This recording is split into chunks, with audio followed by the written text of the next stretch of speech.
pergalę, treneriai atrodo dominavot ir turėjot kontrolę nuo pat rungtynių pradžios, ar viskas klostėsi taip, kaip ir jūs norėjot? Daugiau mažiau taip, norėjom palaikyti tą fiziškumą, bėgti į greitą puolimą, manau tikrai tas pavyko ir džiaugiamės iškovoję pergalę, sveikinam mūsų fanam, mūsų žaidėjam ir reikia dar vienos pergalės, taip kad vėl nieko lengvo nebus, bet paskutinis žygis visą laiką yra sunkiausias, taip kad turim būti sukoncentravę. Mes kartais su kolegom pajuokavom, kad Žalgirio nusiteikimas geriausiai matosi pažiūrėjus į Mauzę Saraitą, kaip jis aikštelėje elgėsi iš jo kūno kalbos.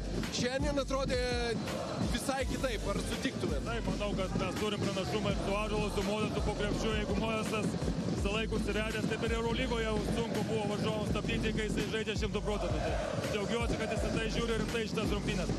Paskutinis klausimas, treneri, šiandien rungtynės buvo skirtos širdies sveikatai, rūpinimuisi savo sveikata.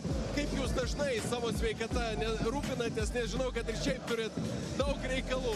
Šį sezoną tikrai šiek tiek apleidau savo sveikatą, gal pasitikrint, bet laukiu sezono pabaigos, tikrai eisiu pasitikrinti ir raginu visus žmonės eiti nedelsti pasitikrinti tikrai